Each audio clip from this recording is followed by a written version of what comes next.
Naamini nyote mtakubaliana nami kuwa Mheshimiwa Rais amedhihirisha dhamira yake ya dhati ya kuimarisha mazingira bora ya uwekezaji na usimamizi wa rasilimali zetu kwa manufaa ya kizazi cha sasa na kizazi kijacho.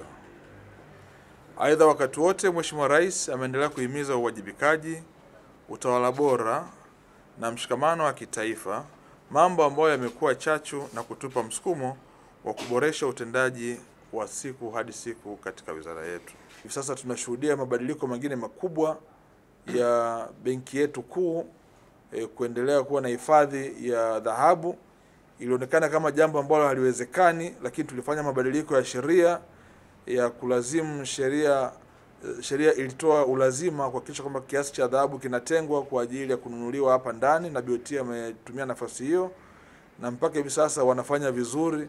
Wamekwisha kununua zaidi ya tani 3 na kuendelea, ambao tunaamini kabisa kwamba mpaka kufika mwezi wa 6 watafikia lengo la kununua tani zile 6 za dhahabu. Sasa haya yote kwa mkusanyiko wake ndio yanatufanya tuweze kufikia hapa tulipofika.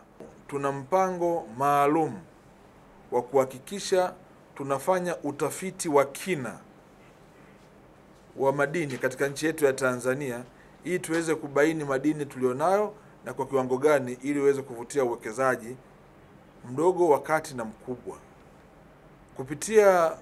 Kupitia mpango huu, Wizara ya Madini inaitegemea sana Taasisi ya Jiolojia na Utafiti wa Madini GST kwa ajili ya kufanya kazi hii ya utafiti wa kina. Mpaka tunapozungumza hivi sasa, nchi yetu ya Tanzania katika eneo la ukubwa wa kilomita za mraba 945,000 tumefanya utafiti wa kina katika eneo la 16% tu. Manufaa yote mnayaona tumegusa eneo la 16% tu. Kwa tumekuja na hii Vision 2030 ambao mazumuni yake makubwa ni kuhakikisha kwamba ikifika mwaka 2030 tuwe tumefanya utafiti kwa 50% ya ukubwa wa nchi yetu ya Tanzania. Na hii sasa ndio itakwenda kuleta mageuzi makubwa. Leo tumefikia hapa, wachimbaji wadogo wanachimba kwa kubahatisha, lakini ndio mchango mkubwa wanaotoa, kwa sababu katika maduli ambayo tunayakusanya wachimbaji wadogo wanachangia zaidi ya 40% ya maduli yote ambayo tunayakusanya, na wanachimba kwa kubahatisha, zana duni, teknolojia hafifu. Kwa tunatarajia kupitia programu hii GST akifanikiwa kufanya utafiti huu, then tutakuwa na uwezo wa kuwa na eneo kubwa lenye taarifa, na hivyo tutaongeza uzalishaji.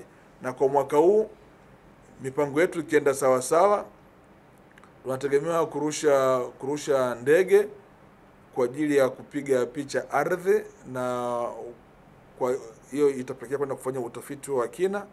Lakini pia ni sehemu ya mpango wa wizara kupitia bajeti yetu kutenga fedha kwa ajili ya kununua helikopta ambao tutaifunga vifaa maalum vya kufanya utafiti wa kina ili tulifikie eneo lote la nchi yetu ya Tanzania. Tunaamini tukifikia hapo manufaa yatakuwa makubwa, kwa sababu kwa 16% hiyo tu ambayo nimeitamka hapa, mapato ya kodi ya ndani kwa mwaka 2022-2023 sekta ya madini ilichangia kwa 15%.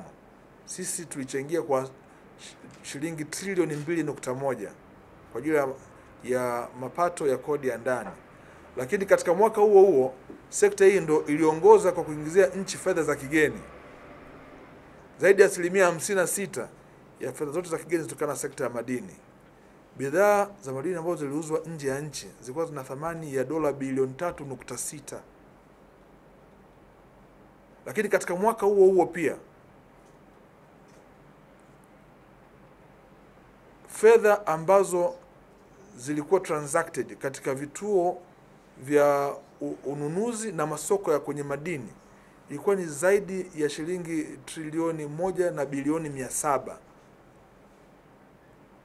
Lakini katika mwaka huo fedha ambazo zilitumika kwa ajili ya ununuzi wa bidhaa na utoaji wa huduma, kwa maana ya local content, ile local procurement iliyofanyika ilihusisha wazao wa Tanzania, ni zaidi ya shilingi trilioni 3.1.